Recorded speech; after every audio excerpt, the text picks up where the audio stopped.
औज़ुबिल्लाहिमिनश्शैतानिर्रजीम बिस्मिल्लाहिर्रहमानिर्रहीम अस्सलामु अलैकुम वरहमतुल्लाहि वबरकातुहू। Students, myself Abid Mushtaq. आज की इस वीडियो में advanced formula of MS Excel financial functions part 4 में मैं आपको दिखाऊंगा कैसे हम फ्यूचर वैल्यू का मींस एफवी का एमएस एक्सेल में इस्तेमाल करते हैं।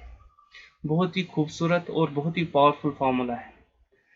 स्टूडेंट्स, अगर आप कोई इन्वेस्टमेंट करते हैं किसी एक स्पेसिफिक पीरियड में किसी एक स्पेसिफिक इंटरेस्ट रेट पे, तो मैच्योरिटी कंप्लीट होने के बाद आपको कितना पैसा मिलता है वो हम जानेंगे इसी फ्यूचर वैल्यू फार्मूला से।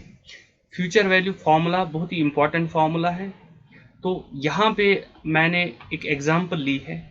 इंशाल्लाह मैं पूरी कोशिश करूँगा आपको इस फार्मूला को दिखाने की, सो दैट आपको समझ आए।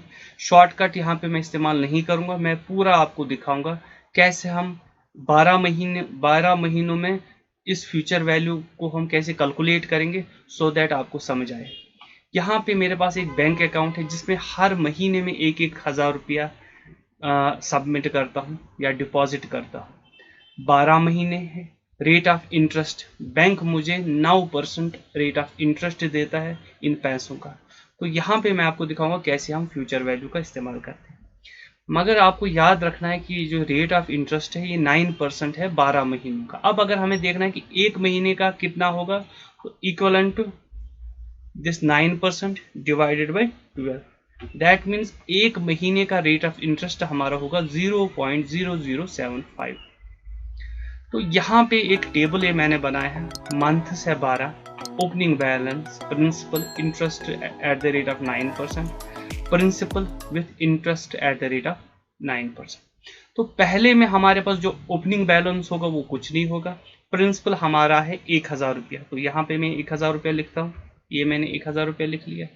उसके बाद इस 1,000 रुपये का 9% कितना बनता है, 1,000 रुपया जो है मेरा, इसका 9% कितना बनेगा, इक्वलेंट टू ये 1,000 रुपया multiplied by this rate of interest per month, ये मेरा आता है 7.5%।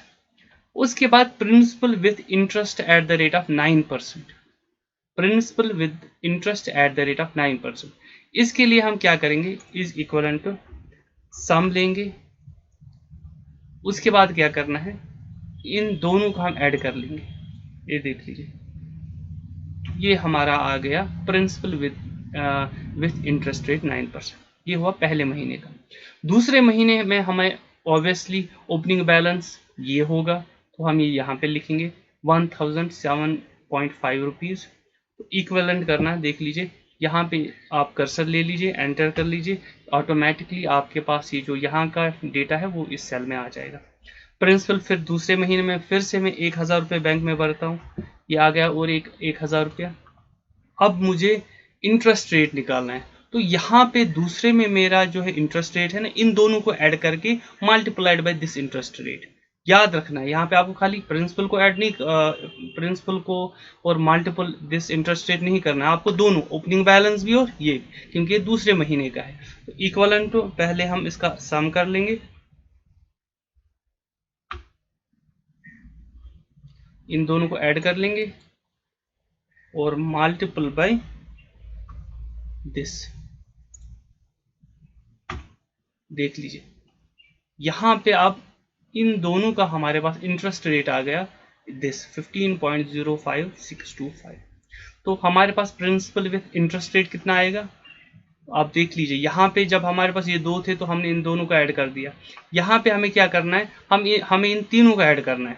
तो देख लीजिए इक्वल टू SUM सम, ये देख लीजिए, ये देख लीजिए, तीनों का ऐड मैंने कर लिया।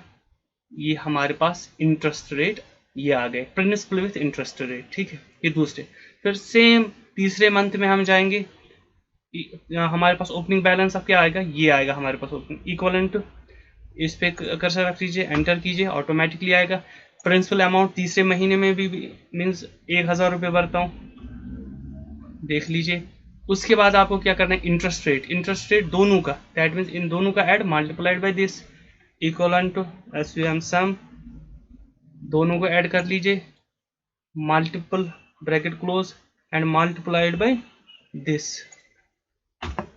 ये मेरे पास अब इसका पहले 7.5 इंटरेस्ट रेट आया 1000 का, फिर जब दोनों का हो गया तो 15 रुपये और कुछ पैसे, फिर उसके बाद 22 रुपये कुछ पैसे, तो फिर उसके बाद प्रिंसिपल विद इंटरेस्ट रेट, इन तीनों को क्या करना है, इन तीनों को हमें ऐड करना है।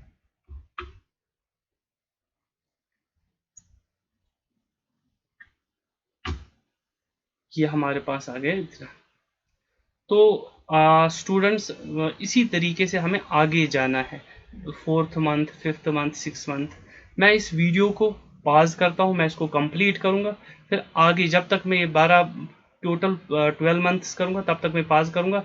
पॉज करने के बाद फिर हम इसको और कंटिन्यू करते हैं। वेलकम बैक स्टूडेंट, जैसे आप देख रहे हो पहले हाफ में मैंने आपको दिखाया कैसे 3 महीनों का डेटा हम एंटर करते हैं in order to save your precious time. फिर उसके बाद मैंने पॉज किया और पॉज करने के बाद मैंने बाकी 8-9 महीने डेटा एंटर किया।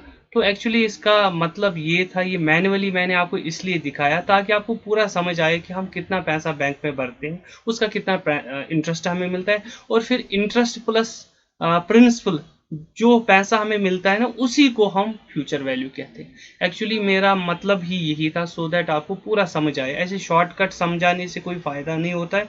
मैंने आपको पूरा लॉन्ग कट में दिखाया कैसे हम ये फ्यूचर वैल्यू निकालते हैं। आपको याद रखना है, प्रिंसिपल हमारा अपना पैसा होता है, इंटरेस्ट जो होता है जो हमें बैंक देता है, जो पैसा हम बैंक के पास रखते हैं, उन दोनों को जब हम कंबाइन करते हैं ना, कुछ टाइम के बाद जो हमें पैसा मिलता है, जो हमने टाइम पीरियड रखा होता है, उसको ही हम फ्यूचर वैल्यू कहते हैं। आप देख लीजिए, मैं आपको दिखाता हूँ यहाँ पे इक्विवेलेंट सम।